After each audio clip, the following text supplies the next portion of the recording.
E aí, tudo certo? Hoje, nosso papo é sobre aquelas palavrinhas que dão toda a cor e a vida para o nosso idioma, os adjetivos. Sério, já parou para pensar como o mundo seria bem menos interessante sem eles? Pra gente já começar a esquentar os motores, pensa aí rapidinho. O que palavras como lindo, inteligente e brasileiro têm em comum? Pois é, todas elas têm a mesma missão na frase, e é justamente isso que a gente vai desvendar hoje. Olha só o nosso roteiro de hoje. Primeiro, vamos entender a função do adjetivo. Depois, a gente passa pelos 5 tipos principais, vê como eles se adaptam em gênero e número, aprende a comparar qualidades com o grau e, para fechar, vamos conhecer as locuções adjetivas. Bora lá? Então, vamos começar pelo começo, né? Pelo mais fundamental. Afinal de contas, o que é um adjetivo e qual é a grande missão dele dentro do nosso idioma? É bem simples, na verdade. O adjetivo existe para modificar um substantivo. Ele é a ferramenta que a gente usa para descrever, para dar detalhes, para dizer como algo ou alguém é. Sem ele, a nossa comunicação seria, sei lá, muito menos expressiva. Pensa nesse exemplo aqui. Garota bonita. A gente poderia simplesmente dizer a garota. Mas quando adicionamos bonita, a imagem que se forma na nossa cabeça muda completamente. A palavra bonita se conecta direto ao substantivo garota, dando uma característica para ela. Essa é a mágica do adjetivo em ação. Beleza, agora que a função principal já está clara, vamos ver que os adjetivos têm diferentes famílias. A gente classifica eles em 5 tipos principais, dependendo de como eles são formados. O primeiro tipo é o adjetivo simples, e como o próprio nome já diz, ele é formado por uma palavra só, um único radical. Pensa nele como se fosse o tijolinho básico da construção, palavras como pobre, magro e lindo. Em seguida, vem o adjetivo composto. Aqui, a gente junta 2 ou mais radicais para criar uma característica nova, mais específica. Por exemplo, luso brasileiro combina 2 origens, e rosa claro define um tom de cor bem exato. Depois, a gente tem o adjetivo primitivo. Pensa nele como a palavra original, a matriz, aquela que não veio de nenhuma outra. Bom, alegre, puro, são as fontes de onde outras palavras vão nascer.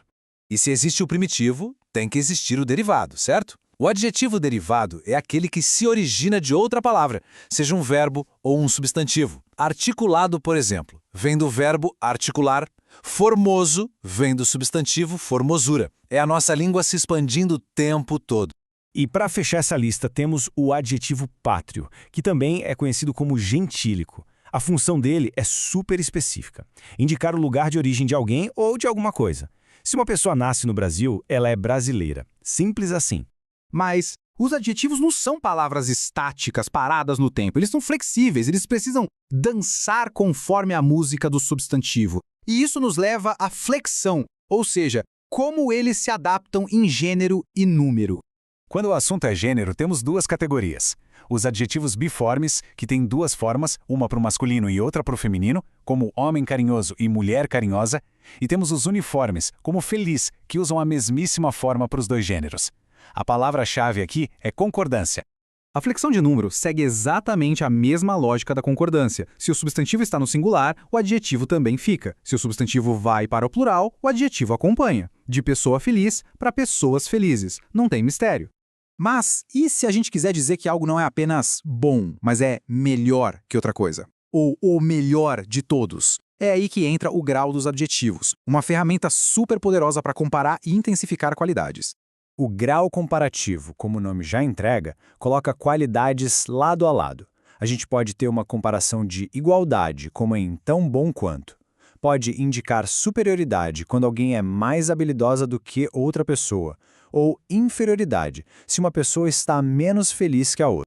Já o grau superlativo leva a qualidade ao extremo. Vamos dar uma olhada na tabela. O absoluto foca em um ser só. Ele pode ser analítico, quando usamos uma palavra extra, tipo extremamente organizada, ou sintético, quando adicionamos um sufixo, como em inteligentíssimo. Já o relativo compara o indivíduo com todo o seu grupo, destacando como a mais inteligente ou o menos esperto da turma. E, finalmente, chegamos ao nosso último tópico, as locuções adjetivas. Essa é uma estrutura muito comum e bem interessante, em que um conjunto de palavras faz o trabalho de um único adjetivo. Basicamente, é isso. Um grupinho de palavras que juntas tem o valor de um adjetivo. A forma mais comum é uma preposição mais um substantivo. Vamos ver como isso funciona na prática, que fica mais fácil. Esse aqui é o exemplo clássico. A expressão de mãe funciona como um adjetivo para amor. E o mais fascinante é que muitas vezes existe um adjetivo correspondente, de uma só palavra. Amor de mãe é a mesma coisa que amor maternal. E isso se aplica a muitas situações do dia a dia. Dia de chuva se torna dia chuvoso. Pagamento do mês vira pagamento mensal. Perceber essas equivalências enriquece muito o vocabulário e a nossa capacidade de expressão.